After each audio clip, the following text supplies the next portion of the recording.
Good morning to all of you. Last class के अंदर हम लोग जो क्वेश्चन कर रखे थे उसके आगे कंटिन्यू करते हैं और मेथड चल रहा था अपना सेपरेशन ऑफ वेरिएबल्स। तो 7 क्वेश्चन तक हो रखे थे, 8th question. Now we have to solve this differential equation. और क्लियरली ये भी आप लोगों को एक स्टेप में ही वेरिएबल सेपरेट होते हुए नजर आ जाएगी। जैसे ही वेरिएबल सेपरेट हो जाए इंटीग्रल कर दीजिए। Integral of y raise power -5 dy, इधर है minus integral of x raise power -5 dx। क्या होता है formula? Integral of x raise power n dx is equals to x raise power n+1 upon n+1। Okay, तो y raise power -5 + 1 कितना हो जाएगा? -4/-4 is equals to minus x raise power -4 upon -4 plus c। अब चाहे तो इस -4 को LCM लेके कट कर दीजिए, या अगर एलसीएम ले रहे हो आप लोग तो यहाँ कितना आएगा? -x रेज पावर -4 या -4c आ जाएगा। अब देखो आप पर बेस्ड है, इस -4c को अगेन न्यू कांस्टेंट लिख सकते हो, प्लस a लिख दीजिए। माइनस का x रेज पावर 4 इधर लेके आ जाओ तो प्लस x रेज पावर -4 आ जाएगा, प्लस y रेज पावर -4 आ जाएगा। ये भी इसका सॉल्यूशन बन सकता है। तो as your choice, constants can be substitute accordingly to the matter.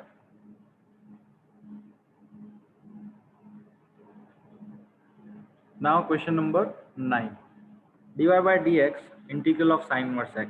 तो देखें एक स्टेप में ही हो गया इधर। बस आपको ये साइन इनवर्स x का क्या करना आना चाहिए? इंटीग्रल। तो अब अगर आप लोगों ने वहां पर अच्छे से क्वेश्चंस पढ़ रखे हैं, टेन इनवर्स x का इंटीग्रल, साइन इनवर्स x का इंटीग्रल, इस टाइप से, तो आप लोगों को ये क्वेश्चन कुछ भी हार्ड नहीं लगेगा। और ये एज रिच क्वेश्चन जो है हम लोगों ने इंटीग्रल के अंदर कर लिया है। तो बस ये सिर्फ और सिर्फ इंटीग्रल का क्वेश्चन है, इसीलिए मैं यहाँ पर इसको नहीं समझा रहा। जहाँ पर हम लोगों ने tan inverse x, sin inverse x etcetera यानी u इंटू वी वाले किए थे क्वेश्चंस, वो वाला चैप्टर आप जाके देखिएगा। जब भी साइन इनवर्स x हो, कॉस इनवर्स x हो, tan इनवर्स x हो, तो उसके साथ में क्या कंसीडर करते हैं? 1। जैसे ही 1 कंसीडरेशन हुआ, फर्स्ट फंक्शन इनवर्स को, सेकंड फंक्शन 1 को, उसके बाद u इंटू वी का फॉर्मूला लगाना है। Means that first function as it is, second का integral, whole integral of first function का डिफरेंशियल, सेकंड का इंटीग्रल dx। नाउ अगेन यहाँ पर एक फॉर्मेट बना, इसको और सॉल्व करना पड़ेगा। तो इसको सॉल्व करने के लिए क्या है? 1 माइनस एक्स स्क्वायर को क्या कंसीडर करोगे? t। तो minus of twice x dx क्या बन जाएगा? dt। तो dt अपॉन रूट t हो जाएगा यहाँ पर, और उसका क्या होना है? 2√t। तो बस सिंपल सा इंटीग्रल पर बेस्ड एक्सरसाइज रहेगी। ओके, ये 2√t, 2 कट होके √t ओनली बचेगा, और √t की वैल्यू होगी अपने वापस से हो गई square root of 1 minus x square. Now next part देखते हैं, question number 10। First of all e raise power x tan y dx, ये जो क्वांटिटी है इसको अगर हम उधर भेजें तो minus of 1 minus e raise power x sec square y d Y.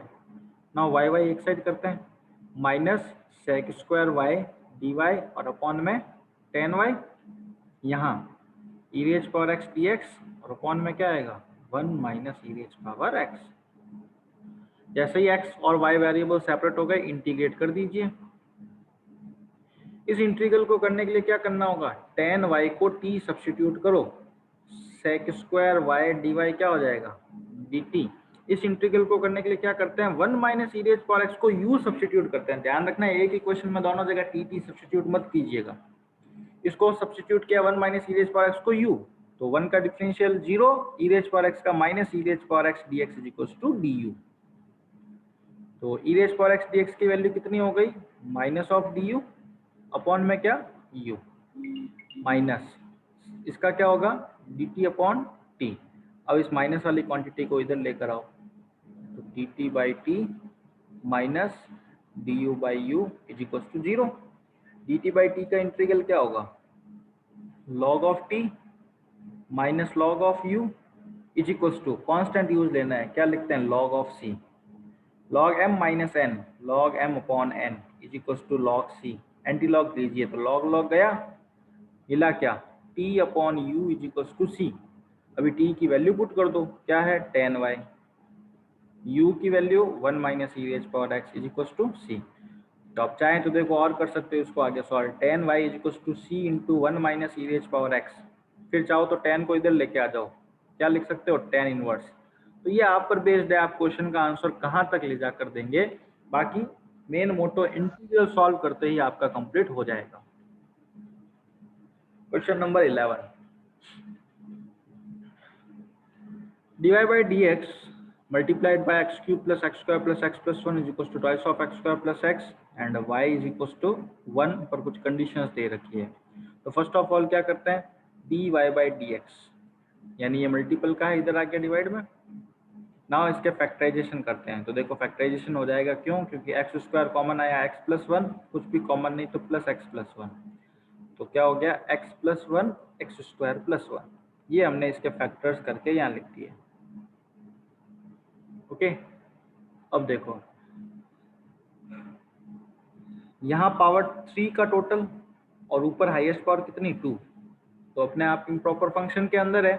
अब इसके अपन पार्शियल फ्रैक्शंस क्या कंसीडर करेंगे, 2x square plus x upon x plus 1 x square plus 1। क्या बताया था, जो लीनियर पावर होती है उसके ऊपर तो ओनली ए कंसीडर करना है, और जो क्वाड्रेटिक इक्वेशन होती है उनके ऊपर क्या लीनियर पावर में बी एक्स प्लस सी कंसीडर करेंगे।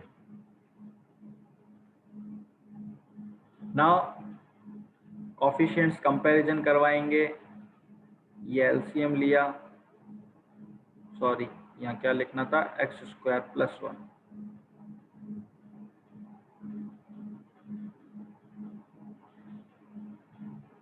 ये एक्स स्क्वायर प्लस 1, तो a into x square plus 1 plus b x plus c into x plus 1, और इधर 2x square plus x upon में x plus 1 x square plus 1। LCM से LCM cut हो गया, तो जो पोर्शन बचता है उसको मैं अगेन लिखता हूँ, क्या है 2x square plus x is equal to क्या आया था a into x square plus 1 plus b x plus c x plus 1। पहले मैं मल्टीप्लाई कर देता हूँ, a x square plus a, b x को एक्स से कीजिए b x square plus b x को 1 से कीजिए बी एक्स प्लस सी को किया c x plus c. Now descending order में पुट कर दीजिए a x square, sorry x square common ले लो तो क्या बच जाएगा, a plus b x square, x common ले लो बी प्लस सी, और लास्ट में a plus c, 2x square plus x. अब अगर कॉफिशिएंट की कंपैरिजन कराओ तो टोटल तीन इक्वेशंस बन जाएगी। तो a प्लस बी की वैल्यू कितनी 2, b प्लस सी की वैल्यू कितनी 1, और a प्लस सी कितना 0। ओके, अब देखो तीन इक्वेशंस को सॉल्व करना टिपिकल गेम, मैंने अगेन बताया तीन इक्वेशंस को, यानी फर्स्ट ऑफ ऑल b को गायब करो देन c को गायब करो। इससे अच्छा हम लोग क्या करेंगे, एक वैल्यू यहाँ पर पुट कर दो ताकि किसी एक की वैल्यू आ जाए। तो हम लोग ऐसे यहाँ पर क्या वैल्यू पुट कर सकते हैं ताकि b और c दोनों ही 0 हो जाए, तो हम करते हैं put x is equal to -1। जैसे ही -1 पुट करूंगा तो ये -1 प्लस 1 क्या हो जाएगा 0, 0 इंटू ये कंप्लीट पोर्शन हो जाएगा 0, बचेगा क्या 2, -1 का स्क्वायर 1 ही होता है -1, a इंटू -1 का स्क्वायर 1 प्लस 1 2, तो 2 -1 कितना हो गया 1, मल्टीप्लाई का 2 इधर आएगा डिवाइड में, तो a की वैल्यू कितनी आ गई 2, 1/2। तो देखो मैं a की जगह यहाँ क्या लिख सकता हूँ 1/2। बस हमें इसका इंटीग्रल करना है। देखो मैं इंटीग्रल पढ़ा रहा हूँ, डिफरेंशियल इक्वेशन अब है ही नहीं, यूँ सोचो। a की वैल्यू आ गई, a की वैल्यू इसमें पुट कीजिए, c की वैल्यू कितनी आ जाएगी -1/2। तो ये जो c है ना, इसके जगह हम लोग लिख देते हैं -1/2। ओके, अब क्या करते हैं, a की वैल्यू ये 1/2 यहाँ पुट करते हैं, तो 1/2 प्लस का उधर जाएगा -2 - 1/2 कितना हो जाएगा 3/2। तो b की वैल्यू कितनी आ गई 3/2। अब मैं ये सारे के सारे इंटीग्रल करना है, तो बताओ 1/x प्लस 1 का कितना होगा इंटीग्रल 1/x प्लस 1 का, तो इसका इंटीग्रल होगा log x प्लस 1। इसमें क्या होगा, अब इसको अलग अलग करोगे तो 3/2 x के नीचे क्या आ रहा है एक्स स्क्वायर प्लस 1, इसका इंटीग्रल कैसे करोगे, एक्स स्क्वायर प्लस 1 को t कंसीडर करोगे, x dx क्या बन जाएगा dt अपॉन t का समथिंग हो जाएगा log t। इसको अलग करोगे तो क्या होगा, हाफ तो बाहर आ गया 1 अपॉन एक्स स्क्वायर प्लस 1, तो ये किसकी इंटीग्रल का फॉर्मूला है tan इनवर्स x का। तो जैसे ही ये सारे इंटीग्रल्स होते हैं हमारे पास आंसर आ जाएगा y is equal to remaining part. तो बस इंटीग्रेशन के मास्टर हो तो यहाँ से अपने आप कोई प्रॉब्लम नहीं होगी, ये सारे के सारे वैल्यूज निकल जाएगी। अब बस लास्ट में एक पोर्शन यहाँ पर है कि कंडीशन दे रखी है तो c की वैल्यू यहाँ नहीं आएगी। क्वेश्चन में क्या दे रखा है कि y is equal to 1 when x is equal to 0। तो यहाँ मैं क्या करता हूँ, y की जगह 1 और x की जगह 0 पुट करता हूँ, जहाँ जहाँ x है वहाँ 0 लगा दो, तो हमें क्या मिल जाएगा, c का वैल्यू मिल जाएगा। ये c का वैल्यू अगेन यहाँ पुट कर दो, हमारा फाइनल आंसर होगा रिक्वायर्ड सॉल्यूशन। c की वैल्यू कितनी आई 1, तो ये हमारा क्या हो जाएगा फाइनल सॉल्यूशन। इसे कहते हैं बाउंड्री कंडीशंस। जब भी क्वेश्चंस के अंदर कंडीशंस दे दी जाती है तो वहां पर हम लोगों को कांस्टेंट तक नहीं छोड़ना, उस कांस्टेंट की वैल्यू भी निकालनी है using the given condition. Okay, ये 1 वैल्यू पुट कर रखी है एंड द क्वेश्चन कंप्लीट कर रखा। यहाँ पर भी देखें अगेन बाउंड्री वैल्यू का क्वेश्चन आता है, y is equal to 0 when x is equal to 2। तो यहाँ पर भी c की वैल्यू निकालेंगे, उससे पहले चलते हैं यहाँ पर इसको सॉल्व करते हैं। तो dy is equal to dx upon x, x square minus 1 को क्या लिख सकता हूँ, x माइनस 1 एक्स प्लस 1 लिख सकता हूँ। अब इसको इंटीग्रल करने के लिए यहाँ पर इसके पार्शियल फ्रैक्शंस करने पड़ेंगे। तो क्या करते हैं 1 upon x, x minus 1 x plus 1 is equal to क्या कंसीडर करोगे a अपॉन, देखो बस इसका इंटीग्रल करना है, इंटीग्रल करते ही जो आएगा वही हमारा आंसर होगा, a by x plus b upon x minus 1 plus c upon x plus 1 using partial fractions.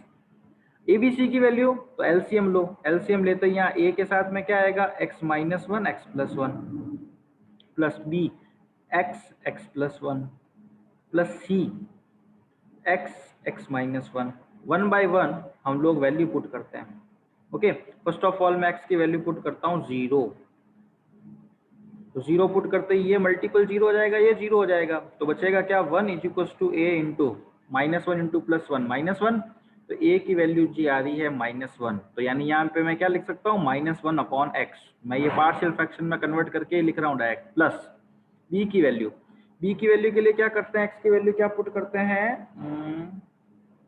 Next x की वैल्यू पुट कर देते हैं 1।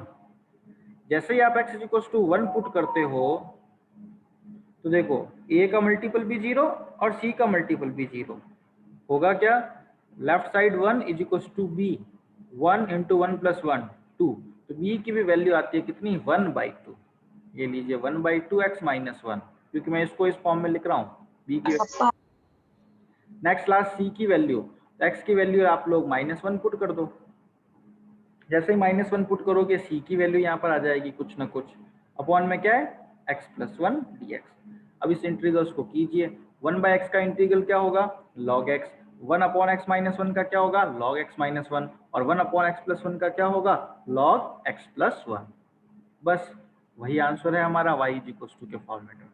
तो ये कंप्लीट मैंने पीपीटी के अंदर इंटीग्रल कर रखा, सारी वैल्यूज यहाँ ये निकाल रखी, ध्यान रखें ये वैल्यू अपने हिसाब से है अपने पीपीटी में, आप अपने प्रेफरेंस के अकॉर्डिंग वैल्यूज निकाल सकते हैं, यहाँ 3 इक्वेशन सॉल्व करने की कोई जरूरत नहीं है।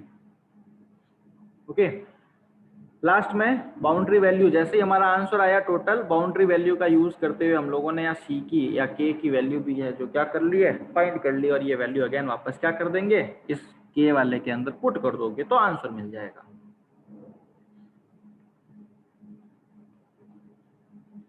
नेक्स्ट क्वेश्चन नंबर 13 लेते हैं। देखो कॉस इधर आएगा तो क्या हो जाएगा cos inverse A, D Y by D x is equal to cos inverse A, X को इधर ले आओ,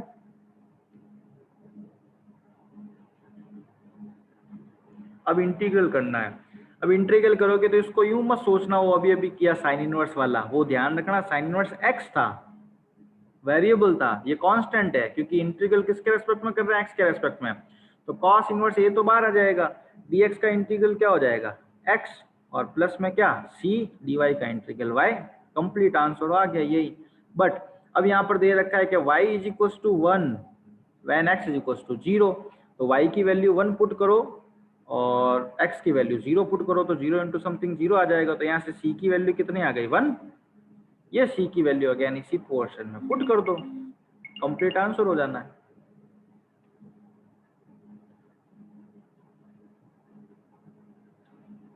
नेक्स्ट क्वेश्चन नंबर 14, अगेन यहाँ पर देखिए बाउंड्री कंडीशन दे रखी है, तो dy upon Y is equal to 10x dx, variable separate हो गए, इंटीग्रल कर दो, dy बाई वाई का integral log Y log of क्या आएगा साइन एक्स या sec X, log of sec X, plus दो लॉन्ग में है तो इसको भी लॉग में यूज कर लेते हैं, log c, log y is equal to log m plus log m into N,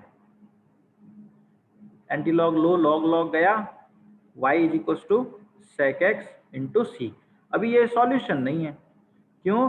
क्योंकि यहाँ बाउंड्री कंडीशन दे रखी है तो c की वैल्यू निकलेगी। तो हम लोग क्या करते हैं y1 व्हेन x 0, सेक 0 की वैल्यू आई थिंक 1 होती है, तो c की भी वैल्यू कितनी आ गई 1, तो c की वैल्यू पुट कर दो 1 इंटू सेक एक्स, ये इसका फाइनल सॉल्यूशन हो जाएगा। That's all over about differential equation with the variable separable method. Next question number 15, question number 15 वगैरह में क्या है आप लोगों को दे रखी है प्रॉब्लम्स, तो y dash is equal to e raise power x by x means that dy by dx is equal to e raise power x sine x, x को उधर ले जाओ। अब एक मेथड तो ये का ये क्वेश्चन आपके आ रखा है लास्ट इंटीग्रल वाले चैप्टर में, उससे कर लो, नहीं तो एक मैं शॉर्ट फॉर्मूला बता देता हूँ। इसका शॉर्ट फॉर्मूला है, यानी जहाँ कहीं पर बीच में आ रहे हैं आप शॉर्ट फॉर्मूला यूज ले सकते हैं। फॉर्मूला है e raise power ax upon A square plus B square a sine B x plus B cos B x. Plus है या माइनस हो सकता है, आप चेक कर लीजिएगा इसको, जहाँ तक है 99% प्लस ही होगा, प्लस है या माइनस वो नेट पे आप चेक कीजिएगा इस फॉर्मूले को। तो यहाँ क्या होगा देखो, a की भी वैल्यू 1, b की भी वैल्यू 1, तो आंसर क्या आएगा e raise power x upon A square plus B square 1 plus 1 2 a sine B X means that 1 sine x plus b की भी वैल्यू 1 तो 1 कॉस x। तो ये हमारा आंसर आ जाएगा only y is equal to E raise power x by 2 1 sine x plus cos x। Detail method ये complete यहाँ पे कर रखा है, ये रहा। तो इस फॉर्मूले के अंदर माइनस आएगा, वहां प्लस नहीं आएगा, ये चेक कर लिया, यहाँ पर माइनस आ रहा है मीन्स दैट माइनस होगा। Okay, next question, form for the differential equation that find the solution curve passing through the point 1 comma -1। इस लाइन का मीनिंग क्या है 1 comma -1 means that x is equal to 1 when y is equals to -1, पहला coordinate x होता है, दूसरा -1, means that again ये condition दे रखी है क्या c की वैल्यू फाइंड करने के लिए। तो फर्स्ट ऑफ ऑल इसको सॉल्व कैसे करोगे आप लोग, x y dy by D x is equal to X plus 2 Y plus 2, variables separate हो जाएंगे यहाँ पर, y upon Y plus 2 X plus 2 upon X, इसको अलग अलग कर दो, x के नीचे x रखा 1 plus 2 by x d x. या थोड़े सा क्वेश्चन का मिस्टेक है वो देख लेना, इक्वल कहाँ है बुक के अंदर रेफर कर लीजिएगा। यहाँ पर भी क्या करते हैं प्लस 2 माइनस 2 कर देते हैं, y प्लस 2 के नीचे y प्लस 2 रखोगे 1 आ गया, इस 2 के नीचे रखेंगे तो 2 अपॉन वाई प्लस 2, 1 का इंटीग्रल क्या हो गया y, 1 अपॉन वाई प्लस 2 का क्या हो जाएगा लॉग वाई प्लस 2, 1 का इंटीग्रल x 2 बाई एक्स का हो जाएगा 2 लॉग x प्लस सी। बस ये सॉल्यूशन तो हो गया। लास्ट काम क्या है c की वैल्यू निकालना, तो c की वैल्यू के लिए क्या करो x की वैल्यू 1 पुट कर दो, y की वैल्यू -1 पुट कर दो, लास्ट में ओनली बचेगा c, और यहाँ से वैल्यू निकल जाएगी किसकी c की, और c की वैल्यू आप क्या कर सकते हो यहाँ पर पुट करके आंसर फाइंड आउट कर सकते हो फाइनल। नेक्स्ट लेते हैं question number 17, Find the equation of a curve passing through the point that, given that at any point x, y on the curve, the product of the slope of its tangent. तो ध्यान रखें tangent क्या है, tangent का slope किस फॉर्मूले से आता है, dy by dx, and y coordinate of the point. तो y coordinate means that y is equal to x coordinate of the point. तो ये डिफरेंशियल इक्वेशन जनरेट हो गई और ये कंडीशन दे रखी है 0, -2। ये किस लिए कि when x is equal to 0 y is equal to -2, ये c की वैल्यू फाइंड करने के लिए।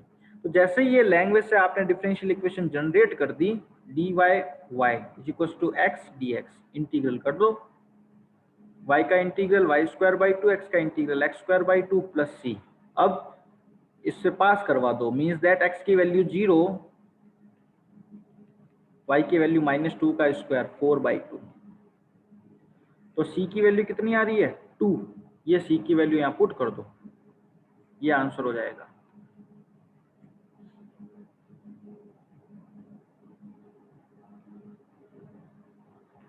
Next question number 18।